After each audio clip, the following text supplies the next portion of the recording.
Franck Biya et Chantal Biya. Dans l'ombre tranquille de son père, Franck Biya se prépare à prendre la relève. Pas seulement pour s'occuper des affaires familiales en tant qu'aîné, mais, sans doute, aussi pour s'occuper des affaires du pays, après son père. C'est l'un des nombreux scénarios possibles pour l'après-Paul Biya. Désolé de vous interrompre, ce rapport peut contenir des commentaires soumis au choix de l'auteur. S'il vous plaît, si vous êtes nouveau sur cette chaîne, veuillez vous abonner et activer la cloche de notification. De cette façon, vous serez averti lorsque nous publierons de nouveaux rapports sur cette même chaîne. Merci. Mais un Franck Biya président de la République du Cameroun, comme Ali Bongo a succédé à son père au Gabon et comme Mahama Déby a pris la place du sien, c'est la garantie de la pérennité des acquis de la famille et des amis politiques qui ont servi le père pendant toutes ces années. C'est aussi une assurance pour les membres de la famille présidentielle, qui savent qu'ils ne peuvent pas circuler librement même en Europe, si le pouvoir échappe au clan Biya, à cause des actions de la BAS. C'est dans ce contexte que l'activiste bien informé Jorel Jacques Zang a révélé l'accord entre Franck Biya et la femme de son père. La plus grande peur de Chantal Biya, c'est de se retrouver dans l'oubli total sans honneur comme ses pères, ancienne première dame, et surtout de vivre loin du après Biya car elle sait qu'en Europe, elle ne pourra pas se promener librement sans être dans le viseur de là-bas ou des simples Camerounais vivant en Mans. Les cas des veuves de Hosni Moubarak, Ben Ali et Idriss Déby l'ont particulièrement marqué. Par conséquent, une entente, une sorte de pacte, a été faite entre elle et Franck pour qu'elle reste vivre à Mvomkaa après la mort de son époux sans souci.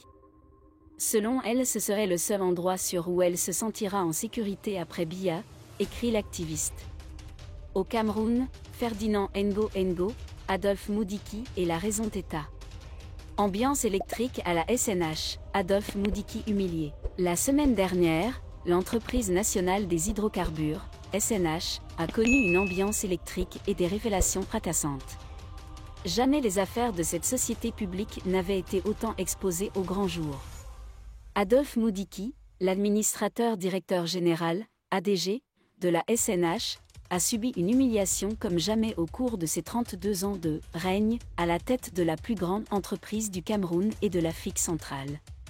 Une situation inédite pour Adolphe Moudiki. Adolphe Moudiki, qui a occupé le poste d'ADG de la SNH pendant plus de 3 décennies, a fait face à une situation inédite.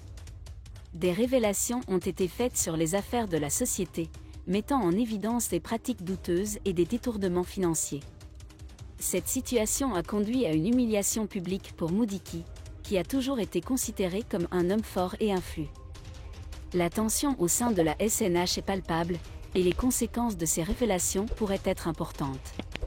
Il est évident que des changements majeurs sont nécessaires au sein de cette entreprise publique pour restaurer la confiance et assurer une gestion transparente et responsable. En conclusion, la situation actuelle à la SNH est inquiétante et soulève de nombreuses questions sur la gestion de cette entreprise publique. Les révélations récentes ont mis en évidence des pratiques douteuses et ont conduit à l'humiliation de l'ADG Adolphe Moudiki. Il est indispensable que des mesures soient prises pour restaurer la confiance et assurer une gestion transparente et responsable de la SNH. Merci d'être resté avec nous jusqu'à ce point, comme toujours pour promouvoir la liberté d'expression. Laissez vos opinions à ce reportage dans la section commentaires ci-dessous. Si vous avez aimé cette vidéo, merci de liker, partager, commenter et surtout vous abonner à la chaîne. Et on se retrouve très vite.